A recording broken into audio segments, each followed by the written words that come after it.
तो एपिसोड की स्टार्टिंग में हम डीमन स्पाइडर को देखते हैं जो वहाँ पे डीमन मंकी के साथ में फाइट कर रहे थे। अब हम देखते हैं वहाँ पे डीमन मंकी मतलब कि सियाविन ने उसके ऊपर बहुत ज़्यादा भारी पड़ने लगा था। वहीं हम दूसरी तरफ वांग फू सेक्टर दूसरे डिसेबल्स को देखते हैं। उन लोगों ने भी वहाँ पे डिमेंशियल पेरिस के डिसेबल को मार दिया था और हम देखते हैं कि वहाँ पे जियान भी दूसरों को मार रही थी। तभी एक बंदा जियान के ऊपर अटैक करने वाला था, लेकिन उसी वक्त हम देखते हैं कि वहाँ पे मिंगे ने उसको मार दिया था और उसने वहाँ पे जियान को बचा लिया था। अब हम देखते हैं जियान पीछे की तरफ जाती है जहाँ पे वांग फू सेक्टर के सारे डिसेबल ने डिमेंशियल पेरिस के सारे डिसेबल को मार दिया था। वहीं पे डीमन मंकी ने भी डीमन स्पाइडर की हालत बहुत ही ज़्यादा खराब कर दिया था। अब हम देखते हैं डीमन स्पाइडर बहुत ही ज्यादा डरने लगते हैं, जिसकी हालत को देखकर दूसरी तरफ वहाँ पे डीमन मंकी कहने लगता है, तुमने तो कहा था तुम हम में से किसी को जिंदा जाने नहीं दोगी और तुम्हारी इतनी हिम्मत कि तुमने मेरे मास्टर से पंगे लिया। इतना कहते हुए हम देखते हैं कि उसने वहाँ पे डीमन स्पाइडर को पूरी तरीके से मार दिया था। अब हम देखते हैं दूसरी तरफ वहाँ पे टियान्यू आ जाता है। तभी वहाँ पे डीमन मंकी डीमन स्पाइडर के अंदर से मिला हुआ कर वहाँ पे टियान्यू को दे देता है, जिसको वहाँ पे टियान्यू ले लेता है। अब हम देखते हैं कि वहाँ पे डीमन स्पाइडर को वांग फू सेक्टर सारे डिसेबल बहुत ही ज्यादा शॉक हो गए थे और उनमें से एक डिसेबल कहने लगते हैं, बदर आखिरकार ये क्या है? जिसके रिप्लाई में वहाँ पे टियान्यू कहने लगता है,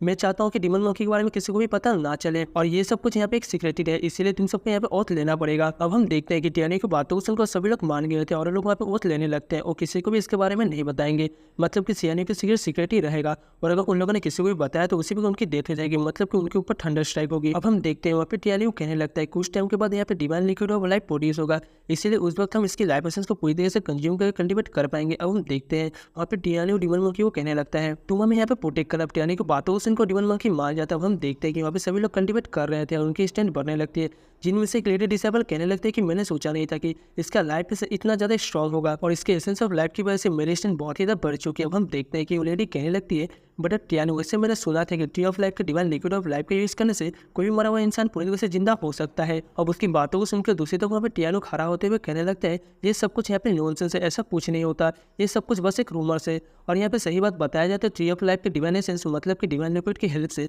कितनी ही गहरी चोट क्यों ना हो वो सब कुछ इससे यहाँ पर हील हो जाती है और यहाँ पे डिवाइन लिक्विड ऑफ लाइफ की वजह से इंसान के अंदर का मीट और बोन पूरी तरीके से रिकवर हो जाता है और वो फिर से जनरेट होने लगता है। मतलब कि इसकी वजह से ब्लड, मीट और या बोन मतलब कि ह्यूमन बॉडी पूरी तरीके से जनरेट होता है, जिसकी वजह से बॉडी में कितनी भी इंजरी क्यों ना हो ये पूरी तरीके से सब कुछ हील कर सकता है। अब हम देखते हैं वहाँ पे टियान्यू की बातों को सुनकर दूसरी तरफ जियान कहने लगती है, बट टियान्यू क्या यहाँ पे divine liquid of life eternal injury को पूरी तरीके से हील कर सकता है? जिसके रिप्लाई में वहाँ पे टियान्यू कहने लगता है, ऐसा नहीं हो सकता क्योंकि इसके अंदर बहुत ही ज़्यादा प्योर एनर्जी होता है जो यहाँ पर अंदर जाने के बाद में पूरी तरह से इंटरनल ऑर्गन को डिस्ट्रॉय कर देगा, क्योंकि इसके अंदर इतना ज़्यादा प्योर एनर्जी होता है कि इंजर्ड पेशेंट अगर इसको पूरी तरह से कंज्यूम कर ले अपने इंटरनल ऑर्गन्स को पूरी तरह से हील करने के लिए, बट ये पूरी तरह से उनको डिस्ट्रॉय कर देगा क्योंकि इसके अंदर इतना ज़्यादा प्योर एनर्जी होता है कि जिसका यहाँ पर बॉडी पूरी तरह से सहन नहीं कर पाता। अब हम देखते हैं वहाँ पे टियान्यू की बातों को सुनकर दूसरी तरफ एक डिसेबल कहने लगता है, बट टियान्यू अब बहुत ही ज़्यादा नॉलेजेबल है और हम यहाँ पे खुशकिस्मत है कि आप हमारे साथ हो। अब हम देखते हैं कि कुछ टाइम के बाद वहाँ पे टियान्यू ट्री ऑफ लाइफ से डिवाइन लिक्विड ऑफ लाइफ को पूरी तरह से बाहर निकाल लेता है। अब हम देखते हैं कि वहाँ पे टियान्यू कहने लगता है, डिवाइन लिक्विड ऑफ लाइफ को मैं रखूंगा, अगर तुम लोगों को कभी फ्यूचर में चाहिए तो तब मैं तुम लोगों को दे दूंगा। अब हम देखते हैं कि वहाँ पे टियान्यू की बातों को सुनकर सभी लोग मार जाते हैं।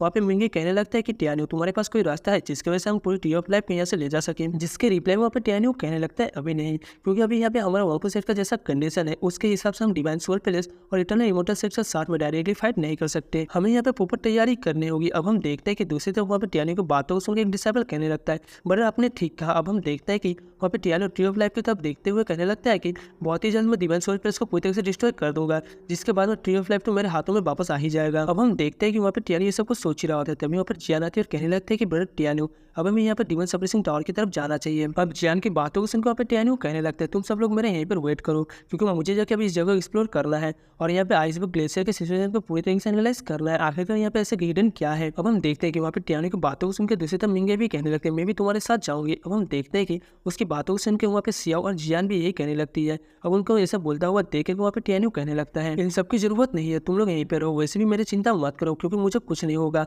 और मेरे पास तो डिवाइन मंकी है और सियान के होते हुए मुझे कोई भी टच नहीं कर सकता। अब हम देखते हैं कि वहाँ पे उसकी बात को सुनकर मिंगे कहने लगते हैं, तो फिर ठीक है, तुम्हें अपना ख्याल रखना होगा। अब उसकी बातों को सुनकर वहाँ पे टियान्यू कहने लगता है, तुम चिंता मत करो, मैं रखूंगा। अब हम देखते हैं कि वहाँ पे टियान्यू कहने लगता है, जाने से पहले तुम लोग उसी जगह पर छुप हो गए जहाँ पे डिमेंशियल पेरिस को लोग छिप रहे थे और वहाँ के फॉर्मेशन को मैं पूरी तरह से चेंज कर दूंगा ताकि यहाँ पे कोई भी एनिमी और बाहर का मोस्टर तुम सबको ढूंढ ना पाए। और याद रखना मेरे एक्शन में किसी को भी यहाँ से बाहर जाने की अनुमति नहीं है और कोई भी यहाँ से बाहर नहीं जा सकता। अब हम देखते हैं कि वहाँ से टियान्यू चला गया था। अब कुछ टाइम के बाद में हम टियान्यू को देखते हैं जो वहाँ पे मंकी किंग के हैंड में होता है और वो कहने लगता है 23 मिलियन नीचे इस ईयर में अभी भी आइसबर्ग्स पूरी तरह से ग्रो हो रहे हैं। अब हम देखते हैं कि वहाँ पे टियान्यू की बातों को सुनकर दूसरे तो वहाँ पे डिवाइन मंकी कहने लगता है, मास्टर उसके साथ साथ में यहाँ पे वॉलिंग ग्लेशियर भी पूरी तरह से ग्रो हो रहे हैं। अब हम देखते हैं वहाँ पे टियान्यू कहने लगता है, ये तो बहुत ही ज़्यादा स्ट्रेंज है, तुम क्या मुझे यहाँ पे बता सकते हो कि आखिरकार किस जगह पे आइसबर्ग सबसे ज़्यादा स्पीड में ग्रो हो रहे हैं और किस जगह में बहुत ही ज़्यादा अनयूजुअल एक्टिविटी हो रही है, जिसके बारे में सन को वहाँ पे डीमन मंकी डैनी को तब देख कहने लगता है, मास्टर 9000 मिलियन दूर एक आइसबर्ग है जो कि बहुत ही बड़ा है और वो दूसरे के मुकाबले बहुत ही ज़्यादा फास्टली ग्रो कर रहा है। अब हम देखते हैं कि वहाँ पे उसकी बातों को सुनकर डैनी कहने लगता है तो फिर ठीक है,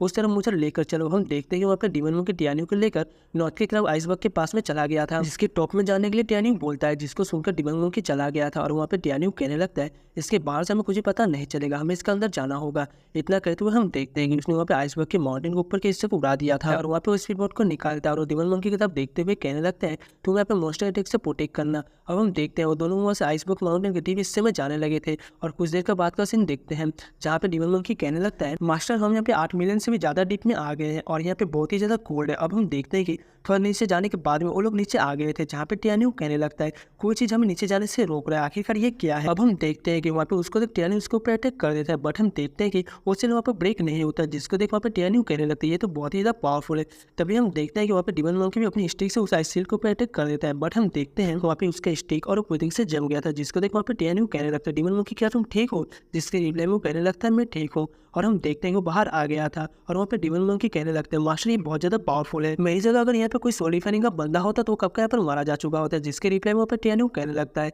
मेरे पास भी यहाँ पे होमिंग आइसक्रीम है, जिसकी वजह से इस जैसा आइस मेरा कुछ भी नहीं बिगाड़ सकता। अब इतना कहते वहाँ पे टियानी अपनी होमिंग आइसक्रीम का यूज़ करते हैं वहाँ के सारे आइस को कंज्यूम करने लगता है, जिसकी वजह से वहाँ पे छिपे वेपन्स और बोन्स दिखाई देने लगते हैं, जिसको देख के वहाँ पे टियानी कहने लगता है, इन सब वेपन्स के मार्क को देखो। और यहाँ पे जो कुछ भी है इसको देख के ऐसा लग रहा है कि यहाँ पे जितने भी लोग आए थे वो सब लोग यहाँ पे इस आइस को ब्रेक करना चाहते थे। अब हम देखते हैं कि वहाँ पे टियानी कहने लगता है, अच्छा हुआ कि मेरे पास होमिंग आइस फ्लेम है, जिसकी वजह से मैं यहाँ के आइसेंस को पूरी तरह से ऑब्जर्व कर सकता हूँ। इतना कहते हुए हम देखते हैं कि वहाँ पे टियानी आइसिल के ऊपर चला गया था और अपनी होमिंग आइस फ्लेम का यूज करते हुए आइसिल के एसेंस को पूरी तरह से ऑब्जर्व करने लगता है। अब हम देखते हैं वहाँ पे टियानी कहने लगता है, आखिरकार ये इतना ज़्यादा स्लो क्यों हो रहा है, मेरी होमिंग आइस फ्लेम इसके एसेंस को इतनी स्लोली क्यों ऑब्जर्व कर रहा है। अब हम देखते हैं वहाँ पे टियानी कहने लगता है, अगर ऐसा हुआ तो 100 ऑफ ईयर लग जाएंगे। इतना कहते हुए हम देखते हैं कि उसने वहाँ पे अपने सोर से अटैक कर दिया था, जिसकी वजह से उसके ऊपर एक क्रैक आने लगता है। इससे देख टियानी खुश होने लगता है, बट हम देखते हैं कि एकदम से उसने खुद को हिल कर लिया था, जिसको देख वो शॉक हो गया था और वो नीचे आते हुए कहने लगता है, ये क्रिस्टल सील तो बहुत ही ज़्यादा बियर्ड है, खुद को हिल भी कर सकता है। अब हम देखते हैं कि वहाँ पे टियानी कहने लगता है,